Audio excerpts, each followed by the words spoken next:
Mesdames et messieurs, bonjour, bienvenue à CBT Information sur Mandiko Télévision qui s'ouvre déjà avec ses face-à-face qu'a le président Félix Tshisekedi avec la diaspora congolaise vivant à Paris en France. Le président Félix a présenté le mercredi 1er mai 2023 les priorités de son second mandat basées sur 6 axes dont la création de l'emploi, la sécurité, l'amélioration du pouvoir d'achat, l'économie, l'accès aux services de base et la modernisation du pays. C'était bien avant de féliciter ces derniers qui l'ont voté massivement aux élections du 20 décembre 2023. Regardez. À Paris, au terme de son séjour dans l'Hexagone, le président Félix Tshisekedi, accompagné de la première dame, Denise Nyakeru, a rencontré la diaspora congolaise basée en France le mercredi 1er mai 2024. D'entrée de jeu, le chef de l'État a remercié ses compatriotes de l'étranger qui ont massivement voté pour lui lors de l'élection présidentielle de décembre 2023. Devant ses compatriotes, le président Tshisekedi a présenté les 6 axes prioritaires de sa gouvernance au cours de 5 prochaines années. Il s'agit de la création d'emplois, la sécurité, l'amélioration du pouvoir d'achat, la diversification de l'économie, l'accès aux services de base et la modernisation du pays. Je suis très heureux. Nazane Sengo Makasi, Yakokuta Anabino Lelo, Ndenge Nalakaki Bino. Vous vous rappelez, lorsque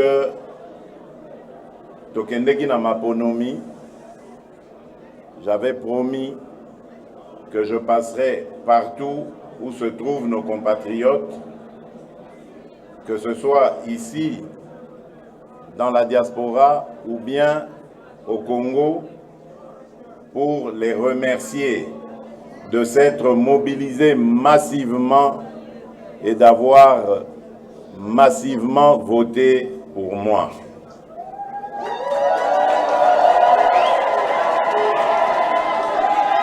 Je tiens à vous dire, chers compatriotes, que c'est important que nous restions unis. Celui qui est devant vous prend l'engagement de ne jamais trahir le Congo.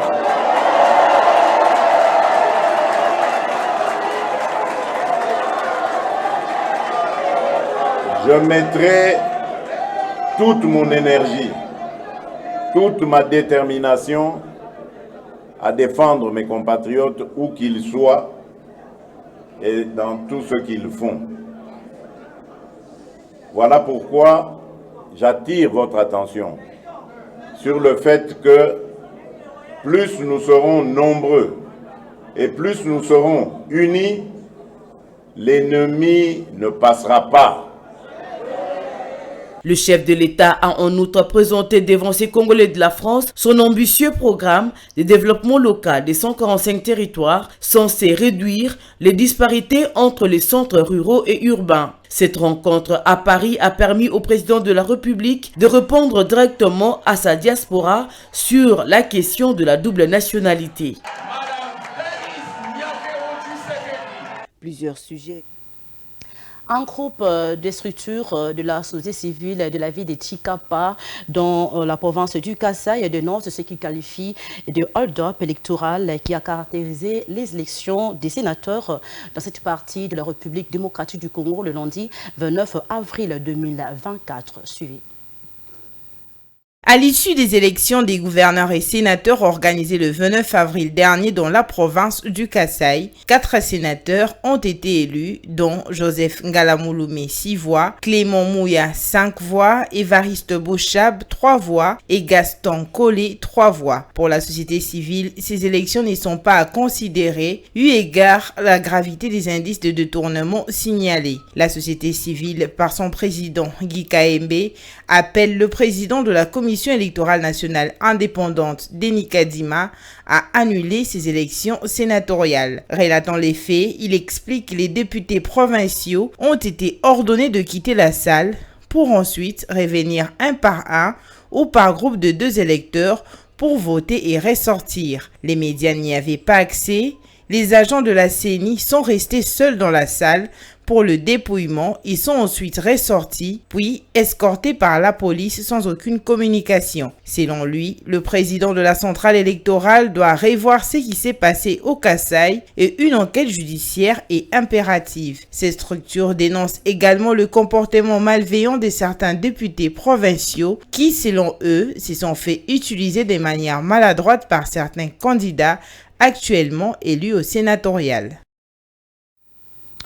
En justice, reprise ce vendredi 3 mai des audiences du procès de l'opposant Mike Moukebaye. Cette affirmation est de ses avocats. L'honorable Mike Moukebaye est en détention depuis le 23 mai 2023. Il est poursuivi pour outrage au chef de l'État, propagation des faux bruits, incitation à la haine tribale et imputation dommageable. Regardez.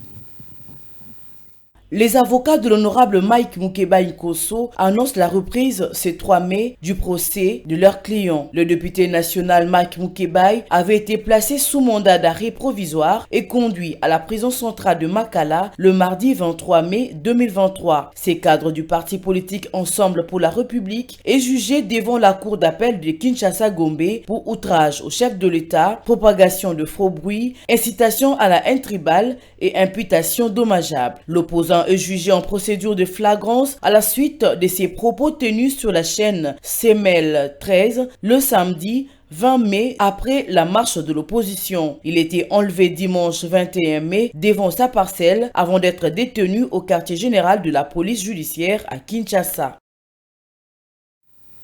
C'est tout pour ce bulletin d'information, mesdames et messieurs. Merci de l'avoir suivi. Bonne suite des programmes sur nos antennes. Au revoir.